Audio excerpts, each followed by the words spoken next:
सादर प्रणाम बंधुओं, आप सभी को सादर प्रणाम।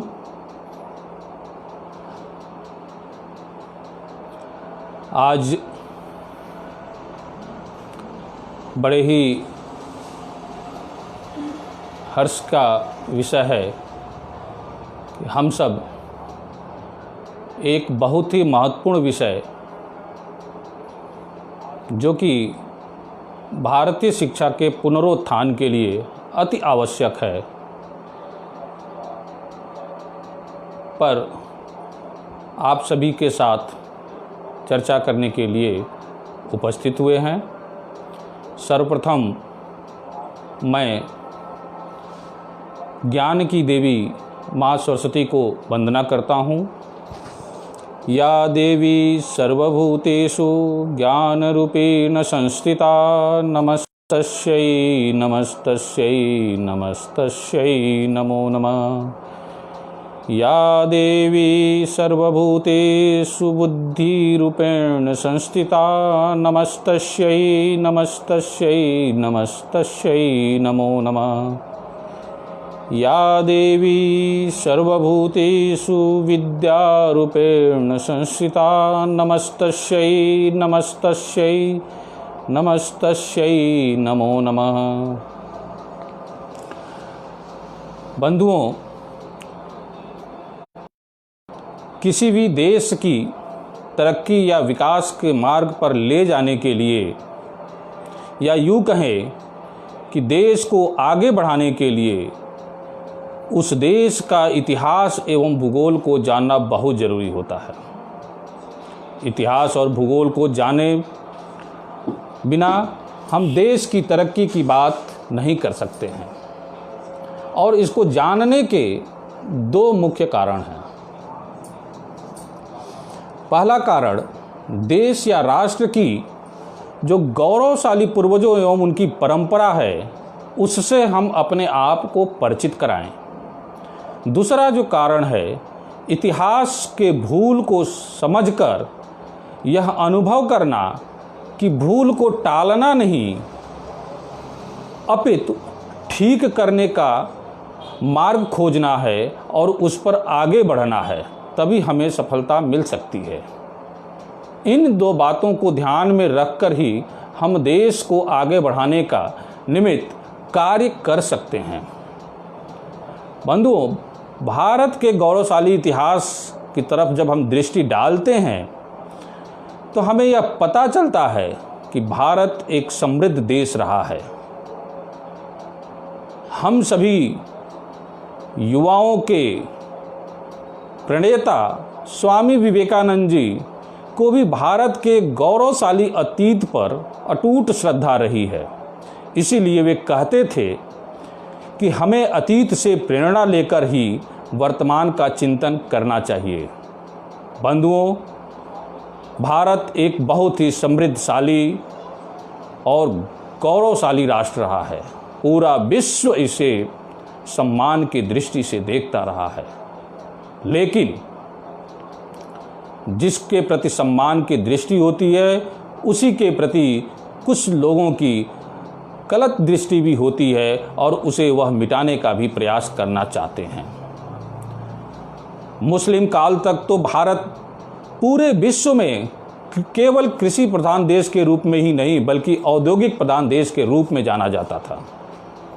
यही कारण है कि विश्व के अनेक देश भारत को सोने की चिड़िया कहते थे। बंधुओं, प्राचीन काल से ही इस गौरवशाली देश की एक पहचान रही है कि इस देश ने विश्व के किसी भी देश या उनकी संस्कृति पर कभी हमला नहीं किया है, बल्कि विश्व के अनेक देशों को विपत्ति के समय सहयोग एवं शरण देने का काम भारत ने किया है। सभी धर्मों को लोगों को अपने अनुसार रहने की स्वतंत्रता केवल भारत में ही मिली। विश्व के अन्य देशों ने तो अपनी संस्कृति को थोपने का काम किया है। भारत के साथ कुछ ऐसा ही हुआ।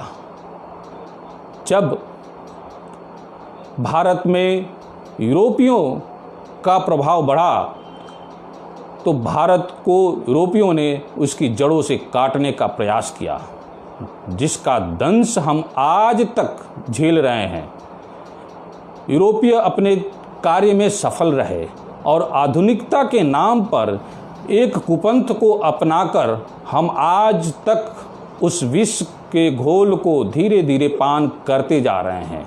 आज इस विषय पर चर्चा करने के लिए तथा मुक्ति के उपाय खोजने की जरूरत आ पड़ी है।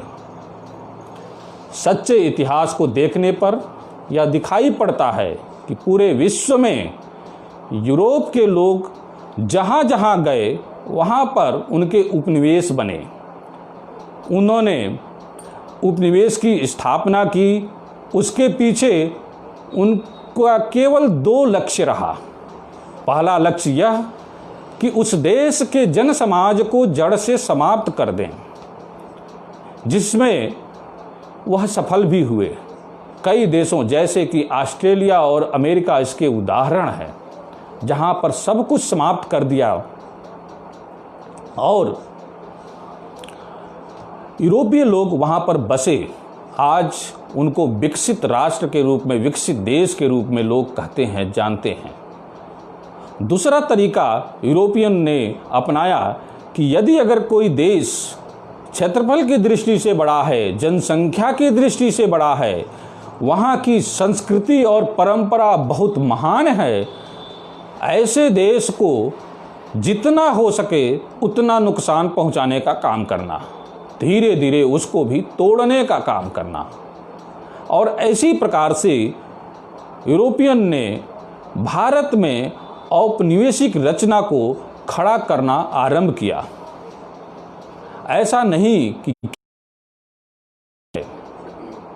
बंधुओं, भारत के लोग भी विश्व के अनेक देशों में गए। इसका प्रमाण यह है कि हमारे सारे वैदिक वाङ्मय ब्रह्मांड और पृथ्वी से नीचे देश पर उतरकर किसी ऋषि ने बात ही नहीं की।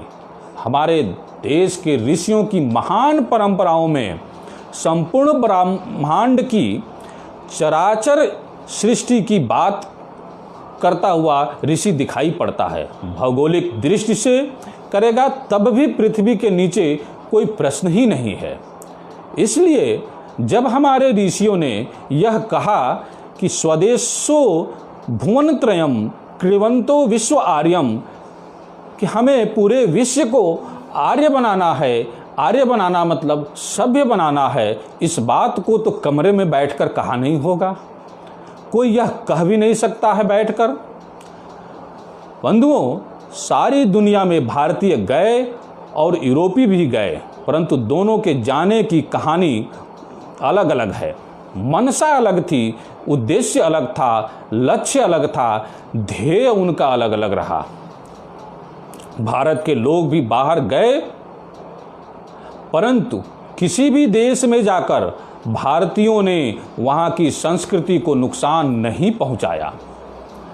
पुनः एक बार विवेकानंद जी को याद करते हुए बंधुओं, मैं उस बात को याद करता हूँ कि विवेकानंद जी अक्सर कहा करते थे, अपने उद्बोधनों में प्रयोग करते थे कि यूरोप के लोग जहाँ जहाँ जिस जिस देश में गए वहाँ पर अपने पीछे रतिये, जहाँ जहाँ गए वहाँ पे शांति और संतोष का संदेश देते गए। भारतीयों ने कभी किसी का विनाश नहीं किया, जो जहाँ था उसमें कुछ जोड़ दिया और उसको ऊपर उठाने का प्रयास किया। बंधुओं, अनेक देशों का उदाहरण मिलता है। उदाहरण स्वरूप अगर देखिए तो भारत ने से लोग कंबोडिया में गए। कंबोडिया में जाकर वहाँ पे उन्होंने कृषि का कार्य उनको सिखाया।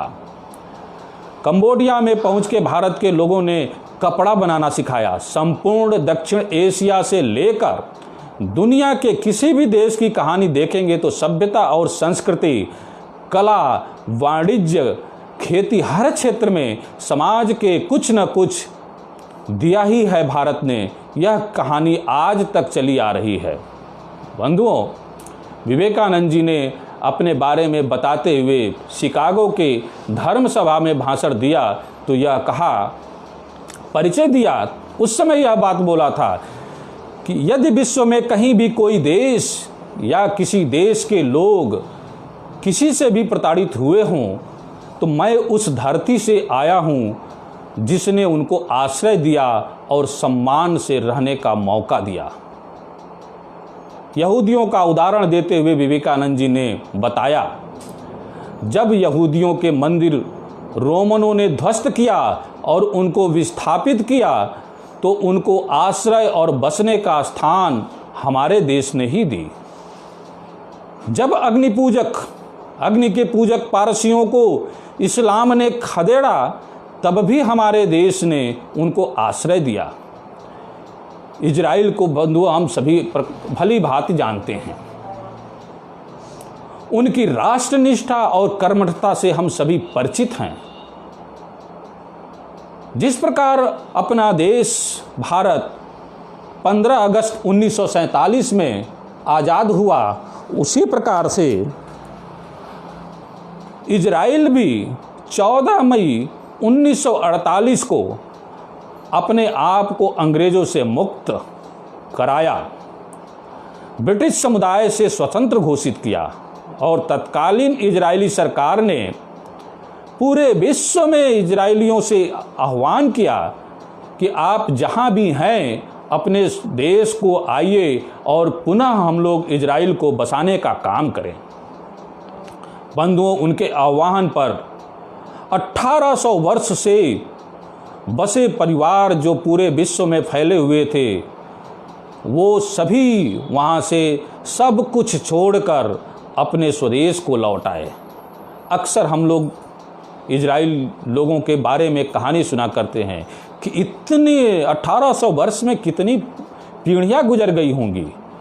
इन पीढ़ियों तक इस बात को कि हम जिस देश में रह रहे हैं वह देश हमारा नहीं है, इसके पीछे उनका इस यादाश्त को पिरोए रखने का काम उनके पूर्वजों ने किया है। यह निश्चित रूप से नमन के योग्य है। बंधुओं, 10 वर्ष बाहर, 12 वर्ष, 15 वर्ष अगर हमारे देश में कोई बाहर जाके रहने लगता है तो कहते हैं कि अब क्या वो लौटेंगे, अब तो जो है वो बाहर जा चुके हैं, अब वो कहाँ से लौटेंगे, नहीं लौटेंगे। बंधुओं, लेकिन इजरायलियों के बारे में ऐसा नहीं है। उन्होंने सब कुछ छोड़कर अपने देश को वापस आए और आकर बस गए। भारत से भी बहुत सारे इजरायली वापस गए। भारत से यहूदी जो गए थे उनके बारे में जानकारी देने वाली एक पुस्तक इजरायली दूतावास ने निकाली थी, जिनका नाम था इंडियन ज्यू। उसकी प्रस्तावना में वह लिखता है कि देश आज़ाद होने के बाद जब आह्वान किया गया कि अपने देश को बनाने के लिए आओ, तो विश्व के 104 देशों से 15 लाख से अधिक यहूदी आए। इन यहूदियों की एक ही कहानी थी कि पिछले सदियों में हम जहाँ भी रहें हमें वहाँ सताया गया, हमें प्रताड़ित किया गया, हमारा जेनोसाइड हुआ, हमें अपनी परंपरा और रीति रिवाजों को चोरी से पालन करना होता था। जब भी एक इजरायली दूसरे इजरायली से मिलता था तो वह एक संबोधन किया करता था कि मिलेंगे यरूशलेम में, मिलेंगे यरूशलेम में। इस बात के पीछे उनके पूर्वजों को मैं नमन करता हूँ, पुनः नमन करता हूँ कि उन्होंने आने वाली पीढ़ियों को इस बात का बीज पुरोने का काम किया कि वो अपने देश की राजधानी को भूले नहीं, जिसका परिणाम निकला कि 1800 वर्ष बाद वे पुनः अपने देश को बसाने में कामयाब हुए। जब वो इस पुस्तक में लिखता है कि मुझे 104 देशों से आने के बाद हम सभी देशों के अनुभवों में यही मिलता है कि हमें प्रताड़ित किया गया, अपनी परंपराओं को छिपकर झुककर मनाने की में हम लोग बाध्य हुआ करते थे। फिर अंत में एक वाक्य लिखता है कि only one exception in India, only one exception केवल एक अपवाद मात्र भारत ही है जहां दीर्घकाल के अंतर में उसको कभी भी प्रताड़ित नहीं किया गया। ऐसा क्यों बंधुओं? इसका जवाब हम सभी जानते हैं। हम माँ भारती के सपूत जानते हैं। मैं अक्सर ये बात, इस प्रसंग को नहीं भूल पाता हूँ बंधुओं। जब मैं ग्रेजुएशन कर रहा था उस समय जोश होता है, बड़ा मन में जोश के साथ हमारे एक मित्र मऊ के रहने वाले, वो मेरे साथ पैदल ही यात्रा कर रहे थे। मैंने उनसे बात किया, थोड़ी देर बाद गए तो उन्होंने एक मस्जिद मिली उसको प्रणाम किया, एक मज़ार मिली उसको प्रणाम किया, थोड़ी दूर जाने पे चर्च मिली उसको भी प्रणाम किया। हमने कहा भाई तुम तो जो है न मुस्लिम हो ना ईसाई हो, फिर इनको प्रणाम क्यों करते हो? बड़ा सामान्य सा जवाब रहा, जो जवाब आप सबका होता मेरा भी होता। मित्रों, जो जवाब दिया उसने कहा भाई भारत की दार्शनिक अवधारणाएं, भारत की मनोवैज्ञानिक जो अधिष्ठान है, भारत की जो सांस्कृतिक और सामाजिक जो आधार हैं, भारत की जो जीवन मूल्य और व्यवस्थाएं हैं, वे हमें ऐसा करने की प्रेरणा देती हैं। हमारे माता पिता ने, हमारे गुरुजनों ने तो कभी इसका विभेद हमको पढ़ाया ही नहीं, बताया ही नहीं। हमें तो सभी धर्मों के प्रति सम्मान, आदर का भाव बताया गया है। तो हमें तो लगता है कि तुम भी तो ऐसा कर रहे थे, हाथ नहीं जोड़ रहे थे लेकिन मन से तुम भी प्रणाम कर रहे थे। मुझे उसकी बात पे हंसी आई और अंतर मन से मैंने उसकी बात को स्वीकार भी किया। उसने कहा कि भाई अब यह हम लोगों के डीएनए में आ चुका है कि हम दूसरे की संस्कृतियों का सम्मान करें। भारतीय जीवन मूल्य इसलिए कह रहा हूँ बंधुओं कि अब तो इसमें भी विकृति आ गई है। आधुनिकता के नाम पर हमारे समाज ने अपने आप को औपनिवेशिक कुप्रथा को स्वीकार कर अपनाते हुए गौरवान्वित महसूस कर रहा है। बंधुओं, जो अभारतीय जीवन मूल्य हैं उन्हीं ने हमें ज़्यादा चोट पहुंचाई है। हमें समझना होगा जीवन मूल्य के बारे में। अभारतीय हमें अनेक प्रकार से चोट पहुंचाई, जैसे हमारी गहरी चोट तो सबसे ज़्यादा भाषा पे पड़ी। हमारे एक मित्र जर्मनी में रहते हैं, कहते हैं भाई जर्मनी वाले आजकल संस्कृत भाषा पे बड़ा जोर दे रहे हैं। बंधुओं, 6 से 7% लोगों की वृद्धि हुई है वहाँ पे जर्मनी में संस्कृत सीखने वालों की। मैंने कहा कि ये आजकल की बात नहीं है, ये तो बहुत पहले से चला आ रहा है। मैक्स मुलर को पढ़ो तो पता चलेगा कि वह जो है कितनी कब से प्रेरणा देते आ रहा है संस्कृत भाषा के अध्ययन की। मैक्स मुलर का कर्म यह बताता है कि जर्मनी के लोग, यूरोप के लोग चुपके किस प्रकार से भारतीय ग्रंथों का अध्ययन करते थे और उनसे लाभ लिया करते थे। बंधुओं, आज औपनिवेशिकता का असर इस कदर बढ़ गया है कि हम स्थान के हिसाब से अपनी मानसिकता बदल लेते हैं। एक ही व्यक्ति जब अक्सर यह देखने को मिलता है कि वह एयरपोर्ट पे जाएगा, हवाई जहाज़ की टिकट खरीदने जाएगा या एसी का टिकट रेलवे स्टेशन पे जाएगा, एसी का टिकट खरीदेगा, first class, second class, third class, तो वहाँ पे उसको अंग्रेजी में बात निकलती है। वही जब जनरल का टिकट खरीदता है तो हिंदी में बोलता है।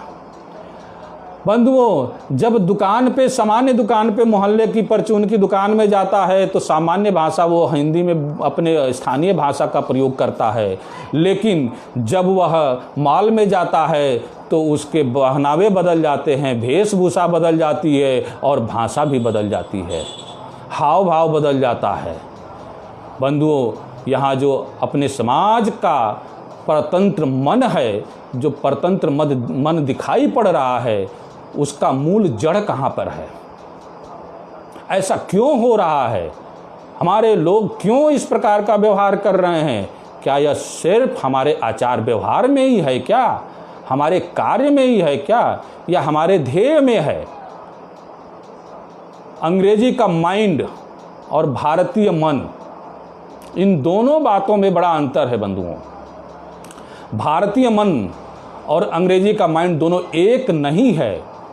हमारे यहाँ मन का अर्थ तो पंच स्तरीय सोचने की विद्या है, जिसे पंचकोश भी कहा जाता है, जिसमें मन तीसरी कोटि है। इंद्रिय है, कामेंद्रिय है, ज्ञानेंद्रिय है, फिर मन है, फिर बुद्धि है, फिर चित्त है। उसके साथ चलता है मन। अंतर्मय कोश भौतिक है और प्राणमय कोश जैविक है। हमारा मन संकल्प और विकल्प को साथ रखता है बंधुओं, जैसे कि यह करना है कि नहीं करना है। उसके बाद बुद्धि है जो विषयक निर्णय लेती है कि यह मेरे लिए अच्छा है कि नहीं अच्छा है। अच्छा है तो करूँगा, नहीं अच्छा है तो नहीं करूँगा। चित्त इष्ट निर्णय करता है, जिससे कि इष्ट और अनिष्ट का पता चलता है। इन्हीं सबको हमने गौण किया, इग्नोर कर दिया, ध्यान नहीं दिया, जिसका परिणाम है कि इस विषय पर हमें विचार करने की आवश्यकता पड़ रही है। यही कारण है कि हमारे यहाँ ऋषि परंपरा के लोग जो हैं वो औपनिवेशिक मानसिकता के प्रभाव में नहीं आए, चित्त को साफ और नियंत्रण में रखकर कार्य करते रहे, इसलिए उनके ऊपर औपनिवेशिक मानसिकता का प्रभाव नहीं पड़ा। बंधुओं, आज मैं जिस समस्या पर अपनी बात रखने आया हूँ वह अनपढ़ लोगों की समस्या है। मेरा यहाँ अनपढ़ से तात्पर्य है अंग्रेजी और अंग्रेजों अर्थात मैकाले की ज्ञान परंपरा से पढ़े लिखे लोगों से। जिन्होंने मैकाले की ज्ञान परंपरा से जितनी अधिक डिग्री ली उतना बढ़ा हुआ अनपढ़ है, उतना बढ़ा हुआ अनपढ़ हो गया। बंधुओं, बचा वही है इस डिग्री के बावजूद भी जिन घरों ने अपनी परंपराओं रीति रिवाजों को पोषित रखा है।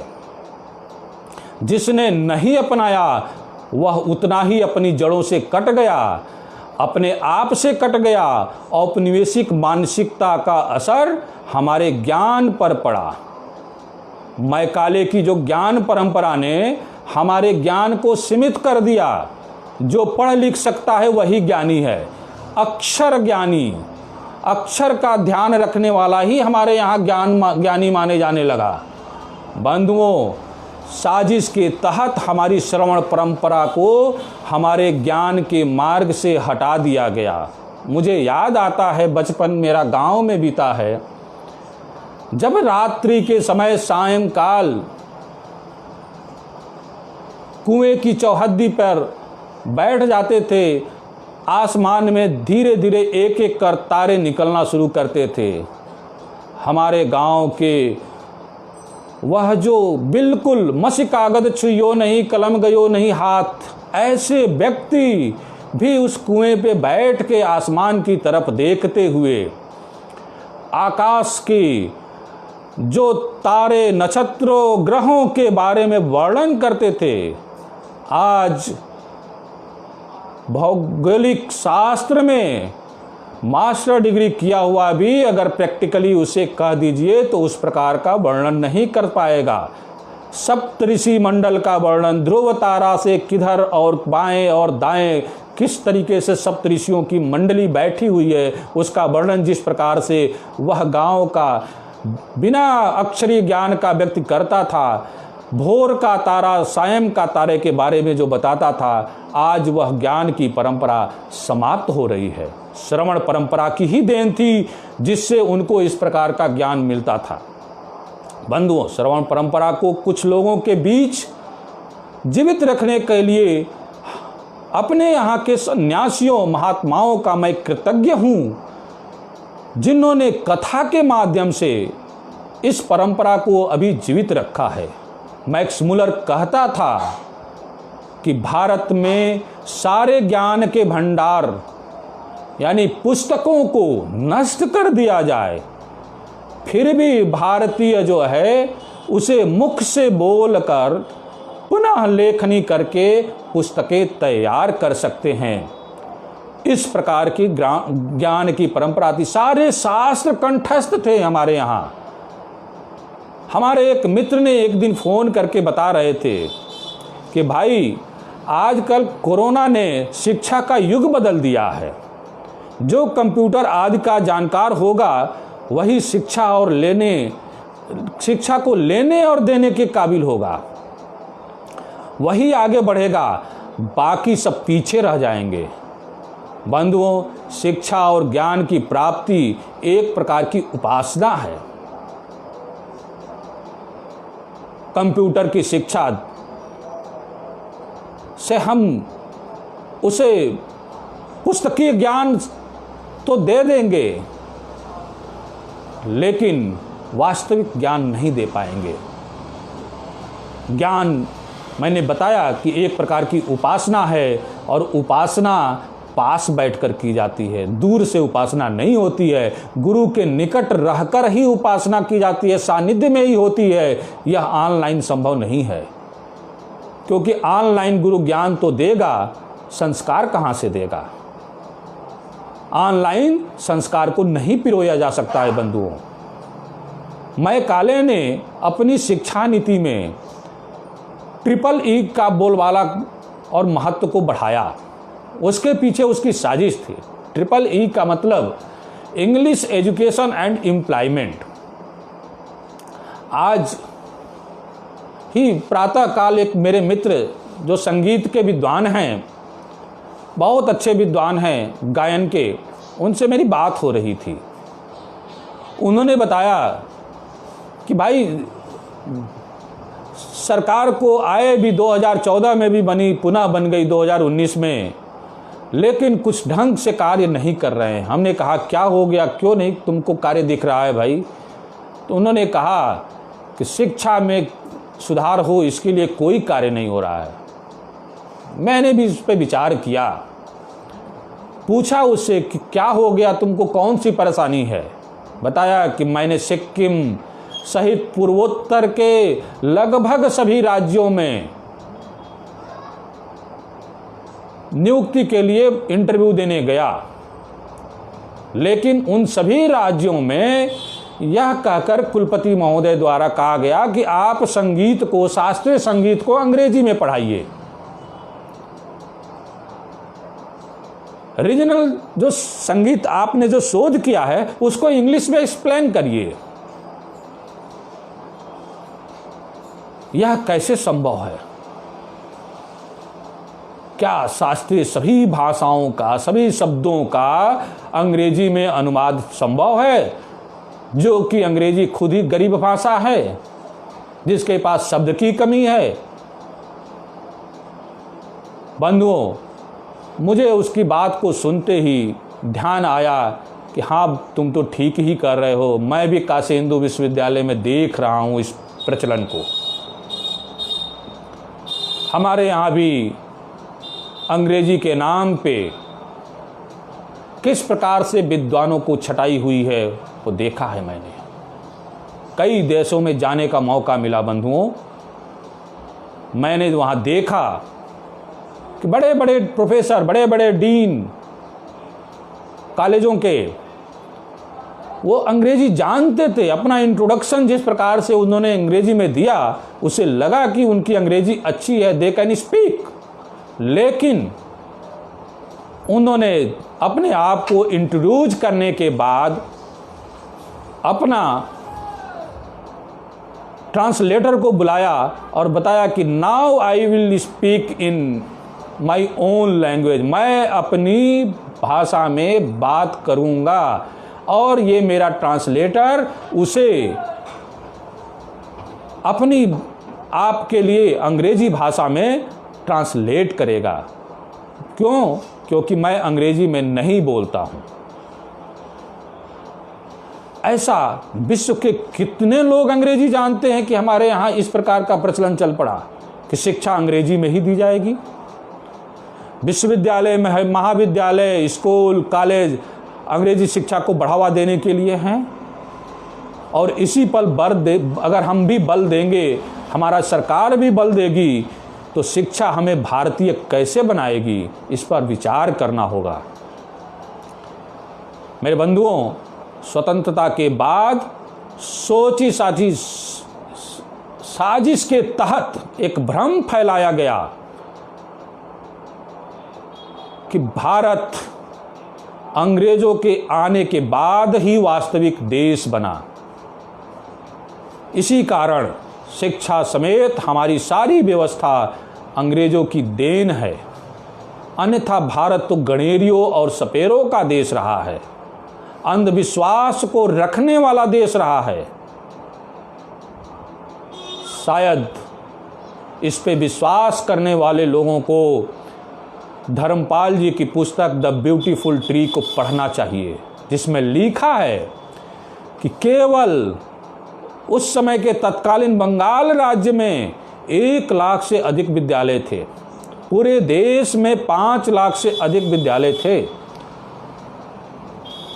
उस समय यानी 1000 वर्षों से संघर्ष काल के समय जब शिक्षा की यह स्थिति थी, तो इसमें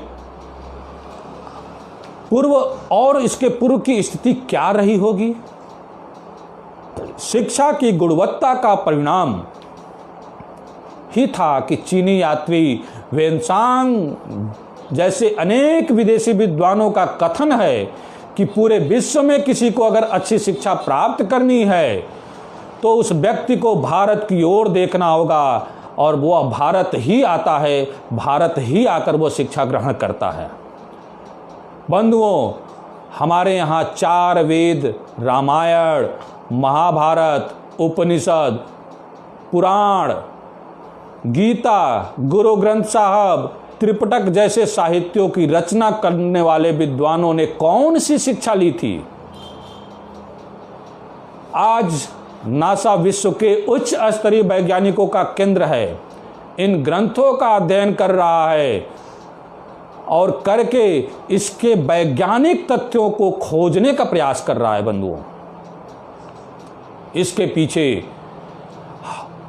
नासा लगा हुआ है, हमारे ग्रंथों के पीछे, और हमें इन ग्रंथों से अलग किया गया।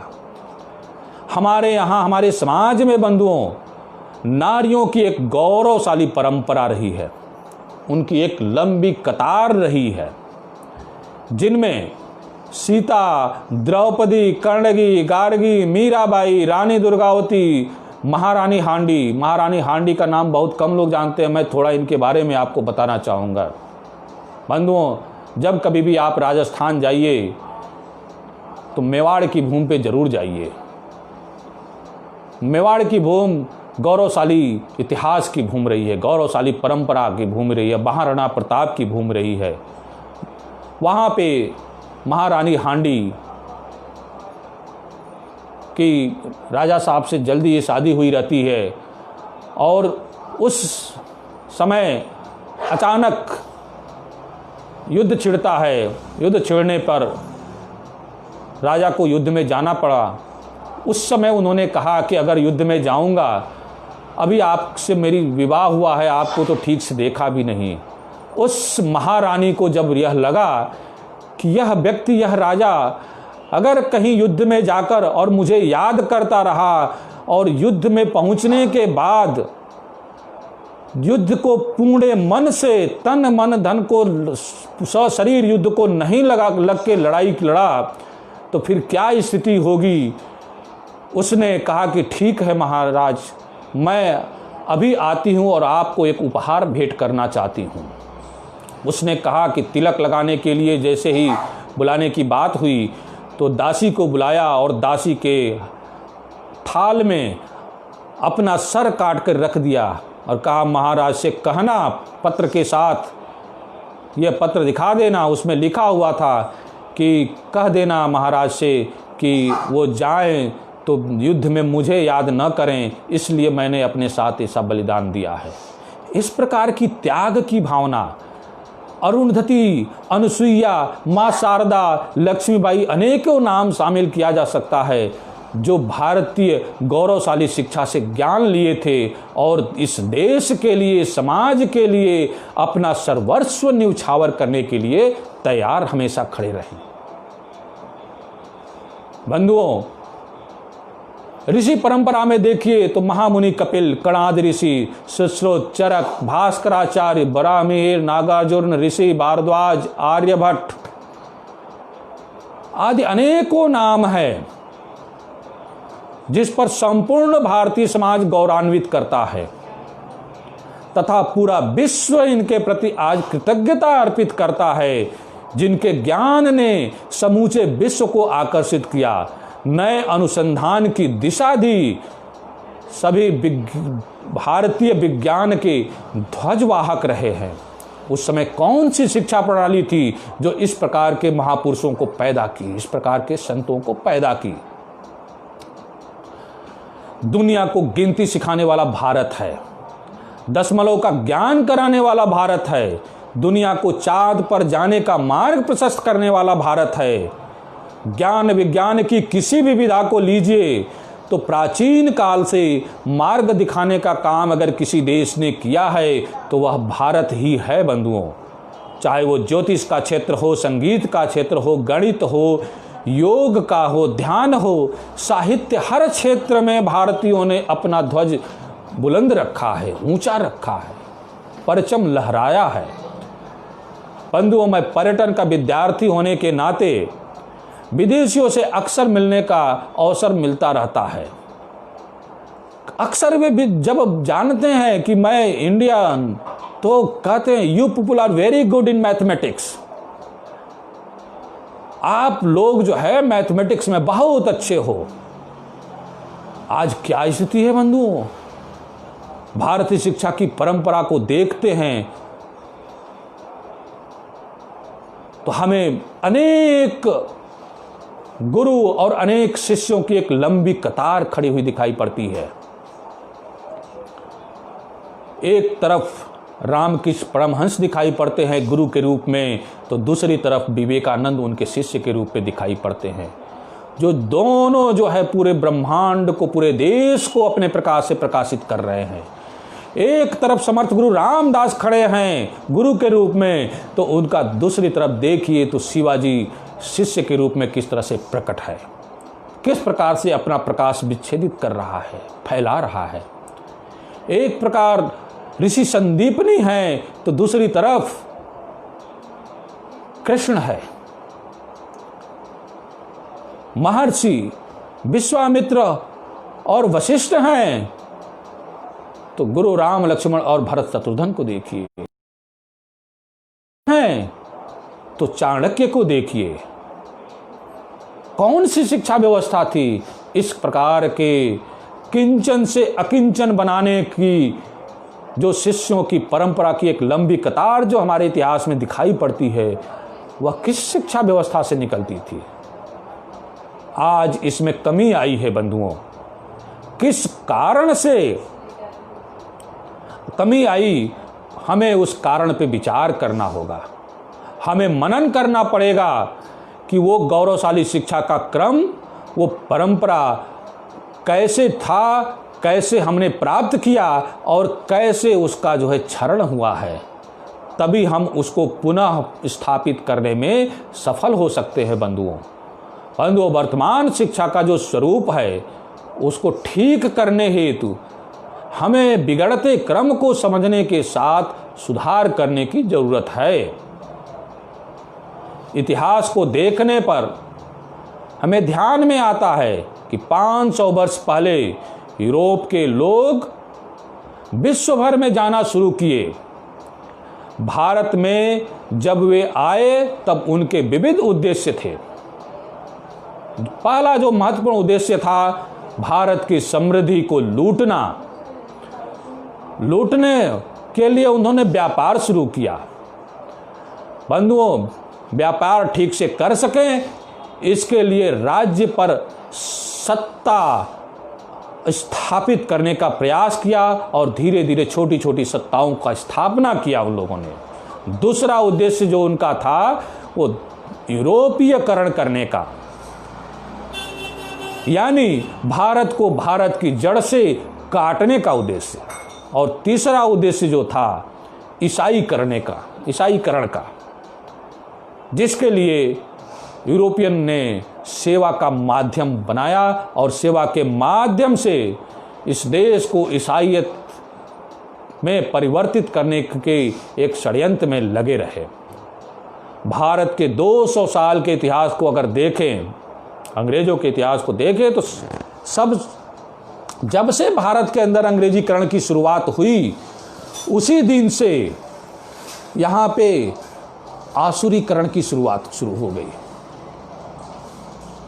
शिक्षा का अंग्रेजीकरण नहीं हुआ, मैं तो उसे शिक्षा का आसुरीकरण कहता हूँ कि आसुरीकरण शुरू हो गया। अंग्रेजों ने शिक्षा के माध्यम से यूरोपीयकरण किया, उसके कुछ आयाम उन्होंने तय किए, उसके कुछ माध्यम बनाया। उसके लिए पहला माध्यम बनाया कि शिक्षा को सरकारीकरण कर दिया।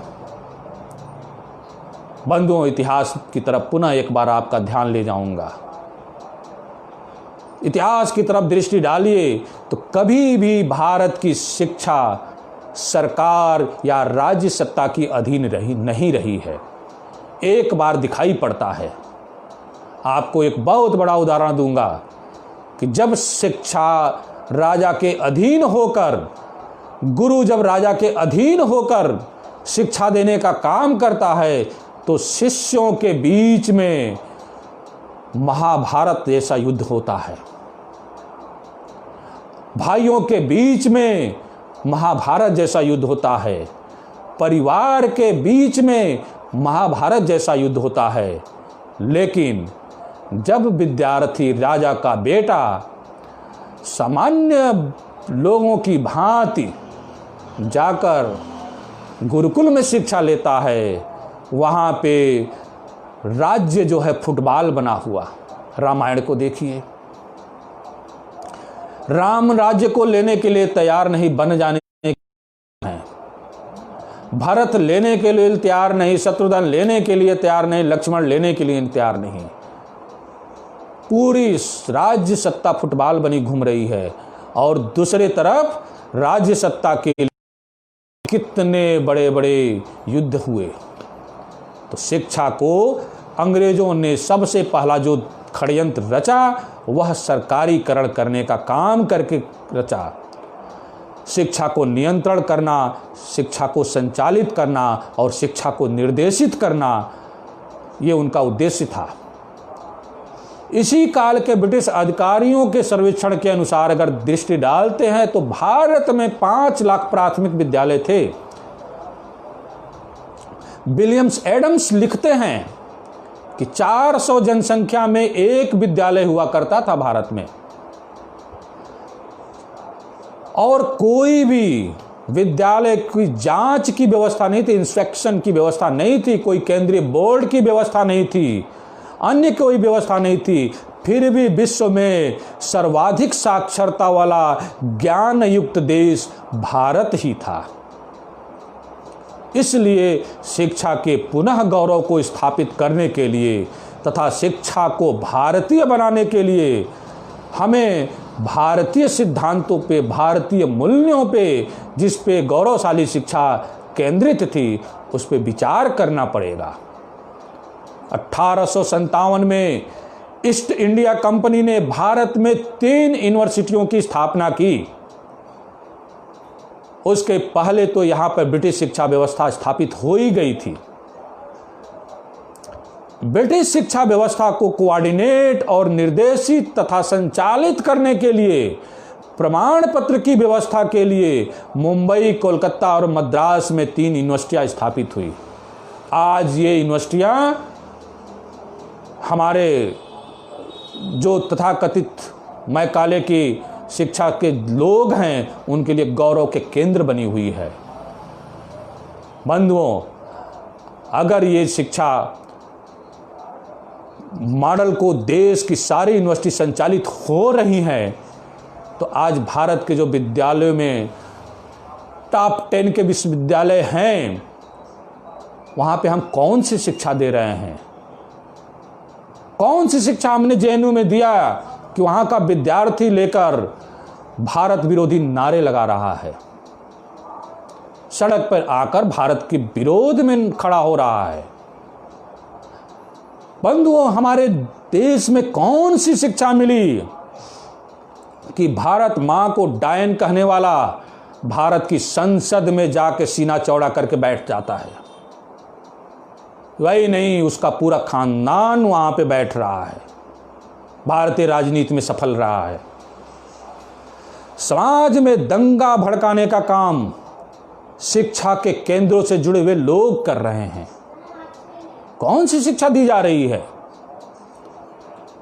बंधुओं, शिक्षा के ब्रिटिश दृष्टिकोण ने हमारे ज्ञान को टुकड़ों में बांट दिया। जो हम ज्ञान दे रहे थे परंपरागत तरीके से, उसमें उसने ब्रेक लगाया और ज्ञान को टुकड़ों में बांटा। टुकड़ों में बांटने का मतलब है 5 से 12 साल तक दूसरे प्रकार का, 12 से 17 तक तीसरे प्रकार का, और फिर हायर एजुकेशन वो भी चौथे प्रकार की। टुकड़े टुकड़े में ज्ञान ऐसा नहीं होता बंधुओं। ऊपर से नीचे तक लेकर ज्ञान विविध रूपों में एक ही प्रकार का होता है। आयु के हिसाब से पठन पद्धति बदलती है, ज्ञान के सिद्धांत नहीं बदलते हैं। ज्ञान के सिद्धांत बदलने से ज्ञान की निरंतरता टूट जाती है, और इस मैकाले की जो शिक्षा पद्धति है, इसने यही कार्य किया, हमारे ज्ञान की निरंतरता को तोड़ने का काम किया। हायर एजुकेशन को लोअर एजुकेशन की शिक्षा को ओन करना चाहिए बंधुओं, तभी किसी विषय की निरंतरता बनी रहेगी। उच्च शिक्षा में 3 महत्वपूर्ण बातों की शिक्षा होती है। 3 महत्वपूर्ण कार्य हैं। पहला टीचिंग है, दूसरा रिसर्च और तीसरा एक्सटेंशन। आज़ादी के 70 वर्ष बाद भी रिसर्च को देखते हैं, टीचिंग को देखते हैं, तो उसमें कहीं भी भारतीय रिसर्च मेथोडोलॉजी नहीं दिखाई पड़ती है। आर्टिकल लिखने के लिए आता है, रिसर्च पेपर लिखने के लिए आता है, उसमें शिक्षा पे रिसर्च पेपर लिखना है, तो उसमें कितने विदेशी विश्वविद्यालयों को आपने कोट किया, उतना ही आपका अच्छा शोध पत्र होगा। उदाहरण स्वरूप भारत में ऐसा नहीं था। मैं बता दूं आपको प्रमाण क्या है या कैसे सिद्ध करते हैं, तो हम भारत में पाते हैं कि अनुमान प्रमाण है और आप्तवचन प्रमाण है अथवा शास्त्र प्रमाण है, हम कह सकते हैं। प्रत्यक्ष प्रमाण को भी हम मन और बुद्धि का प्रयोग करके निष्कर्ष पर पहुंचते हैं। बंधुओं, अनुमान प्रमाण को अनुमानित प्रमाण भी कहते हैं। मैं पुनः आपको विवेकानंद जी का उदाहरण प्रस्तुत करूंगा। यहाँ पे बाल्यकाल से ही वो उनके मन में एक बहुत बड़ा प्रश्न उठा करता था, ईश्वर क्या है? ईश्वर को किसी ने देखा है? किसी ने देखा है? इसको लेकर पूरे बंगाल में जो भी उनसे मिलता था उसको पीछे पड़ जाते थे, क्या आपने ईश्वर को देखा है? तो कोई भी उनको जवाब या देने के लिए तैयार नहीं हुआ कि हाँ मैंने ईश्वर को देखा है। एक व्यक्ति मिले, कहे कि तुम चले जाओ रामकृष्ण परमहंस के पास, वो तुम्हारे इस प्रश्न का जवाब देंगे। खोजते खोजते एक दिन रामकृष्ण परमहंस के पास विवेकानंद जी पहुंचते हैं और बात करते हैं कि क्या आपने ईश्वर को देखा है? विवेकानंद जी कहते हैं हाँ, ईश्वर को मैंने देखा है, जैसे तुमको देख रहा हूं उस प्रकार से ईश्वर को देखा है, जैसे तुमसे बात कर रहा हूं उस प्रकार से मैंने ईश्वर से बात की है, और अगर तुम मेरे बताए हुए मार्ग पे चलोगे तो तुम भी इसको अच्छे प्रकार से अनुभूति कर सकते हो, देख सकते हो। यह मेरा आत्मविश्वास है। यहां श्रद्धा की आवश्यकता है। श्रद्धावान लभते ज्ञानम। शास्त्र प्रमाण बुद्धि के स्तर तक पहुंचता है और यूरोपीय ज्ञान बुद्धि तक आकर सीमित होता है, परंतु भारत में बुद्धि के लिए भी प्रमाण है। बंधुओं, हमारे यहाँ एक ऋषि शब्द प्रचलित है। ऋषि शब्द का अर्थ दर्शनीय, अर्श दृष्टा है। जिसको दर्शन, रियलाइजेशन या साक्षात्कार होता है उसे हम ऋषि कहते हैं। जिनको अनुभूति हुई वो बुद्धि के स्तर पर उतरकर, जिनको अनुभूति नहीं हुई परंतु जो बुद्धि द्वारा समझ सकते हैं, उनको समझाने के लिए शास्त्रों की रचना की। व्यवहार जगत के लिए शास्त्र प्रमाण है, जिसे आप्त वचन कहते हैं। भगवत गीता में भी भगवान श्री कृष्ण ने कहा है, तस्मात् शास्त्र प्रमाणन्ते कार्य कार्यम व्यवस्थितो। क्या करना है और क्या नहीं करना है, इसके लिए प्रमाण कौन है? तो वो शास्त्र हैं। परंतु शास्त्र के लिए प्रमाण कौन है? तो अनुभूति है। आज हमारे रिसर्च ही नहीं, संपूर्ण ज्ञान की संकल्पना से अनुभूति गायब है। हम जो बुद्धि निष्ठता को अंतिम प्रमाण मानते हैं, वह अंतिम प्रमाण नहीं है। बंधुओं, चर्चा के दौरान हमारे कई मित्रों ने अक्सर ये प्रश्न खड़ा कर देते हैं और कहते हैं कि अनुभूति तो बड़ा सब्जेक्टिव चीज़ है, उसको कैसे प्रमाण माना जा सकता है? व्यक्ति व्यक्ति के हिसाब से बदलती रहती है। इसका उत्तर है, चिंतन करो, रिसर्च करो, अध्ययन करो। अनुभूति के लिए और भी शब्द हैं, साधना करो, तपस्या करो। शिक्षा और अनुसंधान में साधना और तपस्या, बंधुओं, हाँ, शिक्षा साधना ही है। ज्ञान प्राप्ति एक प्रकार की साधना ही है, एक प्रकार की तपस्या ही है। तपस्या करो की बात सुनकर, साधना की बात सुनकर बहुत सारे मित्रों के भी हमारे पीड़ा बढ़ जाती है, पेट में दर्द होने लगता है, इंटॉलरेंस शब्दों का प्रयोग करने लगते हैं। उनकी दृष्टि में साधना और तपस्या शिक्षा से कैसे जुड़ सकती है? साधना और तपस्या का नाम आते ही वह कहने लगते हैं कि अच्छा, यहाँ भी भगवाकरण। उसे मठ और मंदिर, गुफा, पर्वत, नदी, ध्यान, प्राणायाम, समाधि, योग से जोड़ देते हैं और उसी पे अपनी दृष्टि को टिका देते हैं। कहते हैं नहीं, ये तो उसी से संबंधित है।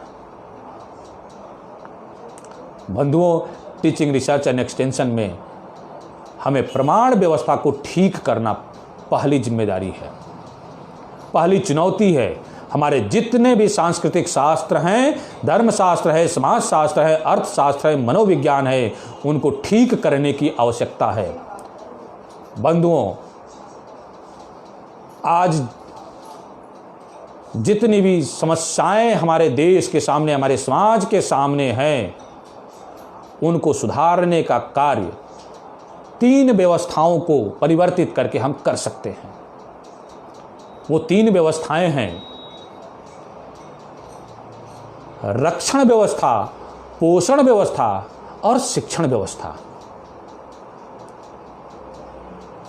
अगर रक्षण व्यवस्था ठीक है तो रात्रि में हमारी माताएं बहनें सड़क पे आने से डरती क्यों है? अकेला व्यक्ति क्यों बाहर निकलने से डरता है? अगर हमारी रक्षण व्यवस्था ठीक है तो हमें जो हमारे रक्षा में लगे हुए लोग हैं उनसे भय क्यों लगता है? बंधुओं, जिस पे दृष्टि डालें तो दिखाई पड़ता है कि नहीं, पूर्ण रूपेण हमारी रक्षण व्यवस्था ठीक नहीं है। इसलिए हमें भय लगता है, हमारी माताएं बहनें बाहर निकल से भयभीत होती हैं। ठीक कैसे होगी बताता हूँ। दूसरी व्यवस्था है पोषण व्यवस्था। जो कमाएगा वो खाएगा। बंधुओं, जो नहीं कमाएगा वो क्या करेगा? वो भूखों मरेगा। उसकी जिम्मेदारी कौन उठाएगा? यानी अगर भूखों मर रहा है तो पोषण व्यवस्था हमारी ठीक नहीं है। बंधुओं, आज देख लीजिए इस कोरोना महामारी संकट के काल में देश के उन महानगरों जहां पे सबसे ज्यादा धन संपदा से परिपूर्ण लोगों की टीम खड़ी है, व्यवस्था खड़ी है उनकी, वहां से भूख और प्यास से तड़पते हुए कर्मनिष्ठ देश के सेवक मजबूर होकर अपने घर को वापस आने के लिए तैयार हो गए। और कितनों ने तो पैदल की यात्रा 2-2 हजार किलोमीटर साइकिल चलाकर पैदल की यात्रा करके अपनी यात्रा पूरी की। अगर पोषण व्यवस्था ठीक होती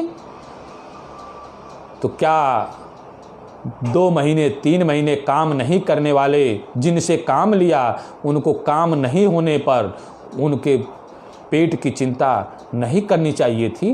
प्रधानमंत्री ने आह्वान किया था, खुद को भी सुरक्षित रखिए, अपने पड़ोस को भी सुरक्षित रखिए। फिर भी ध्यान नहीं दिया महानगरों ने। सबसे पहले दिल्ली ने शुरुआत किया, बाद में मुंबई ने शुरुआत किया, और उसके बाद और औद्योगिक राजधानियों से इस तरह की चीज़ें निकल के आई और लोग सड़क पे निकल पड़े पैदल की यात्रा के लिए कि कुछ दिन भूखे रहें लेकिन अपने घर पहुंच जाएं। कौन सी पोषण व्यवस्था है? अगर पोषण व्यवस्था ठीक होती तो इस तरह की व्यवस्था नहीं होती। रक्षण व्यवस्था ठीक होती तो लोगों को भय नहीं होता। बंधु, मैं पढ़ता हूँ, मैक्स मुलर को पढ़ रहा था तो उसके कुछ लेख को, तो अन्य कई विदेशी विद्वानों को भी पढ़ा, तो उसमें दिखता है कि भारत के बारे में लिखते हुए वो लिखते हैं कि भारत में जब युद्ध चलता था तो किसान अपने खेती में काम कर रहा है। क्यों? क्योंकि वो जानता है कि दुश्मन सैनिक भी, अगर एक राजा का दूसरे राज्य से युद्ध चल रहा है तो दुश्मन सैनिक भी उस किसान के ऊपर, निहत्थे किसान के ऊपर वार नहीं करेगा, क्योंकि उसकी युद्ध तो राजा से के साथ है। आम जनता जो है कभी अपने आप को भयभीत नहीं महसूस करती थी। बंधुओं, अगर इन दोनों व्यवस्थाओं को ठीक करना है तो हमें जो तीसरी व्यवस्था है, शिक्षण व्यवस्था, इसको सबसे गंभीरता के साथ लेकर ठीक करने की आवश्यकता होगी। अगर हम शिक्षा ठीक देंगे तो रक्षण व्यवस्था में ठीक लोग पहुंचेंगे। अगर हम शिक्षा ठीक देंगे तो पोषण व्यवस्था वाले लोगों को भी ज्ञान मिलेगा और वहाँ ठीक लोग पहुँचेंगे। समाज को एक मजबूती प्राप्त होगी। अतः अंत में मैं आपसे विनम्रतापूर्वक यह आग्रह करते हुए कहूँगा कि भारत की जो गौरवशाली शिक्षा परंपरा रही है उसको पुनः अपनाने के लिए, उसको पुनर्स्थापित करने के लिए समाज का, देश का, राष्ट्र का सहयोग करें और पुनः देश जो है अपना गौरवशाली